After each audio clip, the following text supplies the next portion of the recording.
The crash-landing Lieutenant Zara Voss clutched the emergency beacon as her damaged reconnaissance pod spiraled toward the crystalline surface of Zarian 7. The ship's hull groaned against the alien atmosphere, warning lights bathing her face in crimson as she fought to maintain control.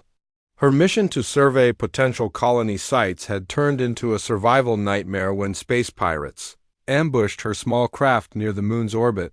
The pod struck the surface with bone-jarring force, skidding across fields of razor-sharp crystal formations before coming to rest against what appeared to be an ancient structure. Smoke poured from the cracked viewports as Zara checked her system's life support failing. Communications dead, hull breach in multiple sections. She had maybe 6 hours of breathable air left. Grabbing her emergency kit and sidearm, Zara squeezed through the twisted airlock into the alien world beyond. The atmosphere was breathable but thin, tinged with an otherworldly luminescence that made everything glow with ethereal blue light. Towering crystal spires stretched toward twin moons hanging in the purple sky, while bioluminescent moss carpeted the ground in patches of green and gold. The structure her pod had crashed against was clearly artificial smooth walls of some unknown material that seemed to pulse with inner light. Massive archways led into darkness, decorated with intricate carvings that suggested intelligence, culture, perhaps even civilization. But sensors showed no life signs, no electromagnetic signatures.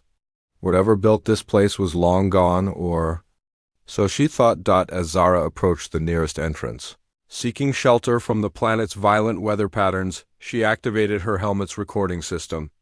Command needed to know about this discovery, assuming she survived long enough to transmit the data. The structure's interior was vast, with corridors that seemed to stretch for kilometers in every direction. The walls were lined with crystalline formations that provided natural lighting, creating an almost cathedral-like atmosphere. Her footsteps echoed strangely in the space, and she noticed the temperature was significantly warmer inside. Perhaps some form of geothermal heating system still functioned. That was good news for her survival prospects. As she ventured deeper, she began to notice more details. The carvings weren't just decorative but seemed to tell stories, depicting various alien species in what appeared to be diplomatic or ceremonial contexts. This had been a meeting place of some kind, she realized. A neutral ground where different species could gather safely. The irony wasn't lost on her. Here she was, a human seeking sanctuary in an alien temple of peace, while somewhere above, pirates were probably still hunting for her escape pods. Debris trail, thunder rumbled overhead, and Zara pressed deeper into the structure, unaware that she was being watched by dozens of glowing red eyes hidden in the crystalline walls around. Her Part 2, the guardian serpents, the first sign of danger, came as a low, rhythmic hissing that seemed to emanate from the very walls themselves. Zara froze, her hand instinctively moving to her plasma pistol as the sound grew louder, more insistent. The crystalline formations around her began to pulse with a different light warning signals. She realized as massive forms began to emerge. From hidden alcoves throughout the vast chamber, they were serpents.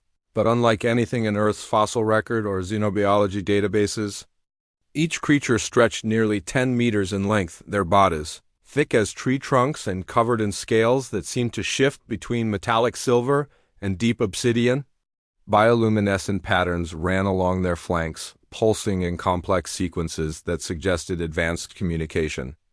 Most intimidating of all were their heads, angular and intelligent, with multifaceted eyes that tracked her every movement and fangs that dripped with substances that made the crystal floor smoke where they landed. The lead serpent, distinguished by crown-like spines along its skull, rose to tower above her.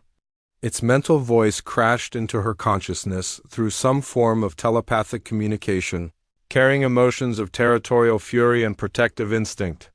These weren't just animals, they were sentient guardians, and she had trespassed in their sacred space. More serpents slithered from the shadows, at least a dozen of them, forming a perfect circle around her.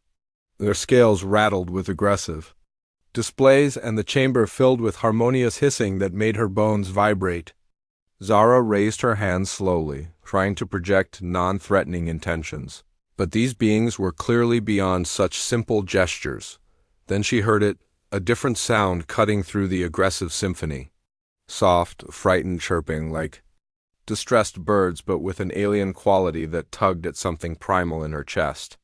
The sound came from behind the largest guardians, and as Zara peered between their coiled forms, she caught glimpses of movement. Younglings, at least 20 of them, each no larger than her forearm, their scales still soft and translucent. They huddled together in a natural depression in the crystal floor, their tiny eyes wide with terror at the commotion. Some bore fresh scars, and several appeared injured burns that looked disturbingly familiar to plasma weapon damage. The pieces clicked together in Zara's mind.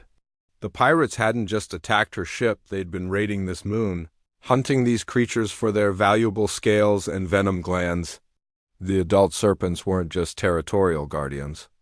They were desperate parents protecting their surviving children from what they perceived as another human threat. The lead guardian's mental voice pressed against her consciousness again, this time carrying images. Ships descending from the sky, weapons firing, younglings screaming as their parents fell defending them.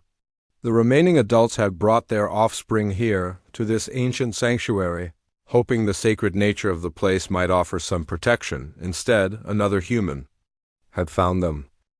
The largest guardian serpent reared back, its hood flaring to reveal intricate patterns that seemed to shift like living art. Venom dripped from fangs as long as Zara's forearm, and she could feel the creature's telepathic presence probing her mind, searching for hostile intent. The other adults maintained their circle, their scales creating a metallic symphony of warning sounds that reverberated through the crystal chamber. Zara's training screamed at her to fight or flee. Her plasma pistol could probably take down 2, maybe 3 of the serpents before they overwhelmed her. Her suit's emergency thrusters might give her enough speed to reach the entrance. Every tactical scenario her military instructors had drilled into her pointed toward immediate action, but the soft chirping of the younglings cut through her combat instincts like a blade. These weren't monsters, they were a family in crisis. The mental images the Guardian had shared showed the truth. Human raiders had devastated their species, hunting them for exotic materials and trophies. The adults had brought their surviving children to this ancient sanctuary, this neutral ground that had once offered protection to countless species, only to find another human invading their refuge. Slowly, deliberately, Zara holstered her weapon and raised both hands. The Guardian's hissing intensified, interpreting the movement as potential deception. But instead of reaching for another weapon, she began to remove her helmet, exposing her vulnerable human features to the toxic atmosphere she knew these creatures could create with their breath. The lead Guardian's mental probe intensified, confusion mixing with its aggressive posture. Why was the human making herself vulnerable? Zara took another step forward, then another, until she was within striking distance of the nearest serpent. The creature's body coiled tighter, preparing to lash out, but she continued past it toward the huddled mass of younglings. Their chirping grew more frantic as she approached, and several adults moved to intercept her, but Zara dropped to her knees just beyond their reach and began to remove her emergency medical kit. Her hands moved slowly, visibly as she laid out supplies on the crystal floor. Antiseptic gel, wound sealers, pain suppressors, everything she had that might help treat injured younglings. The Guardians froze in confusion. Their mental voices created a cacophony of debate, emotions clashing as they tried to understand this unprecedented behavior. Humans were destroyers, killers, the source of their species' near extinction. Yet here was one offering aid to their most precious and vulnerable. One youngling, braver or more desperate than the others, began to edge toward Zara's outstretched hand. It moved with obvious pain, a burn along its side clearly infected and festering. The adults tensed, ready to strike if she made any threatening moves. Instead, Zara began to sing a soft lullaby her mother had sung to her as a child. The melody was simple, wordless, designed purely to soothe.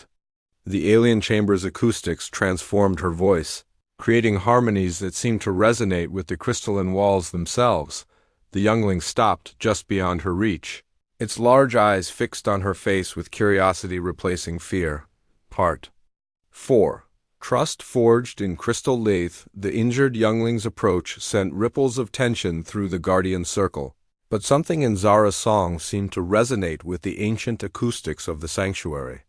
The crystal formations began to hum in harmony, creating ethereal overtones that spoke of peace and healing sounds.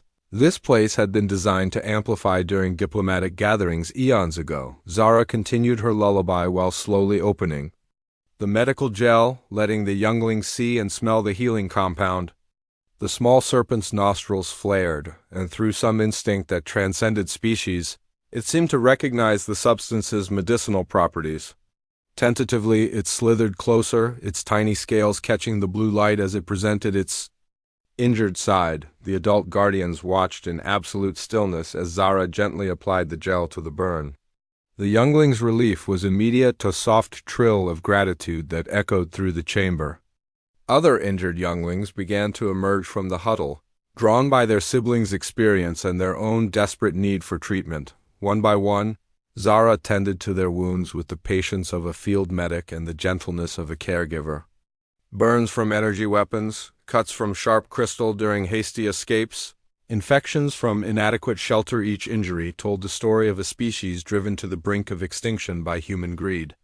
Yet here she knelt, using her limited supplies to heal rather than harm. The lead guardian's mental voice touched her consciousness again, at this time without the crushing weight of aggression. Images flowed between them, memories of the serpent's golden age when they were the primary peacekeepers of this sector, using their telepathic abilities and natural wisdom to mediate disputes between younger species.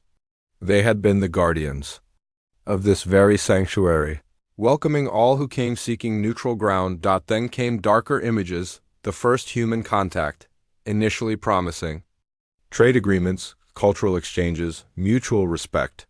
But as humans learned of the serpent's valuable biology, everything changed. Ships arrived in the night, hunters seeking scales that could deflect energy weapons and venom that could paralyze without killing.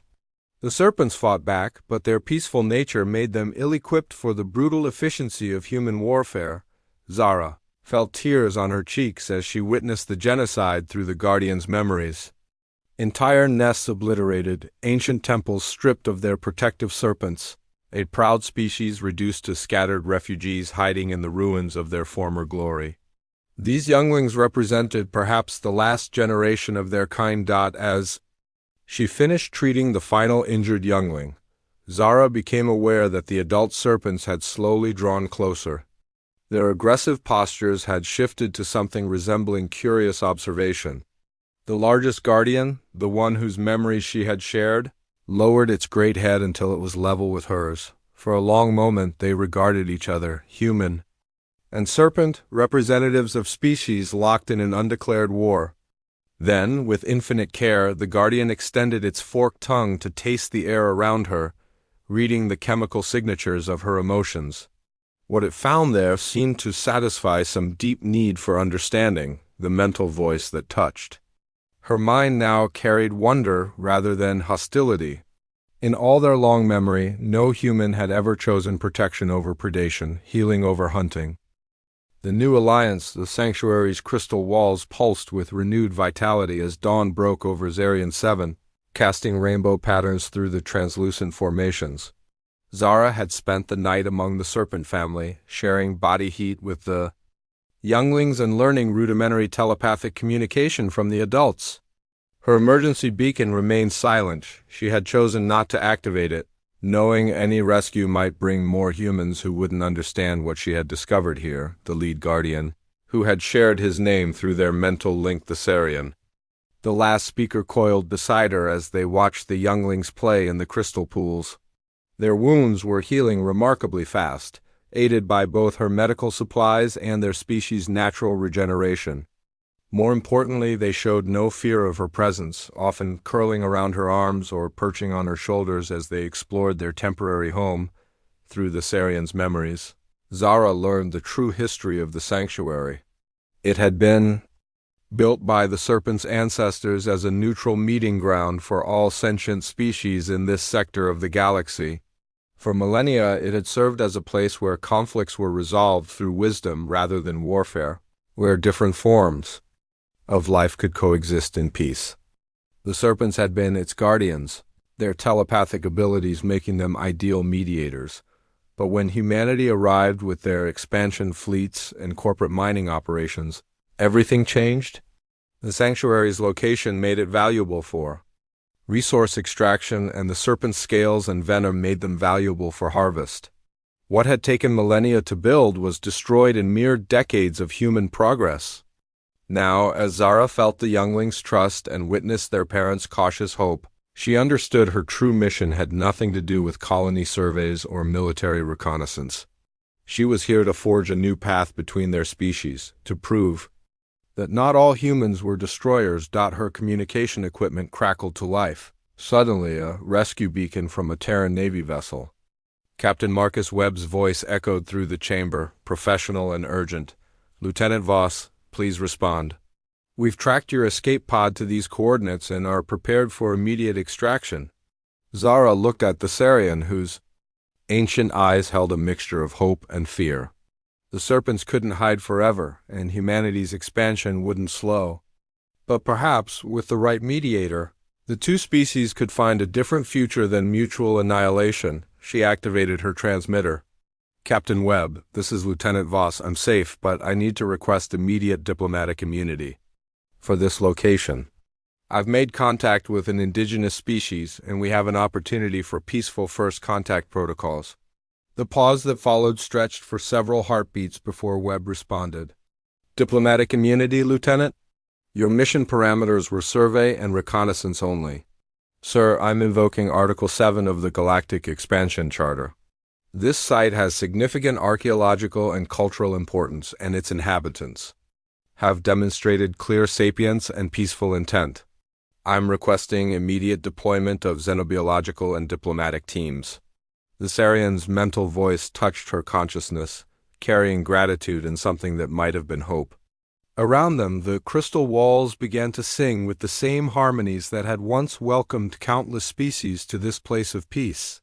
Perhaps the sanctuary would serve its original purpose once again, not just as a refuge, but as the birthplace of understanding between humans and the galaxy's oldest guardians. The war between their species wasn't over. But in this moment, surrounded by the trust of serpent younglings and the wisdom of their ancient guardians, Zara Voss had planted the seeds of something far more powerful than conflict. She had planted the seeds of peace.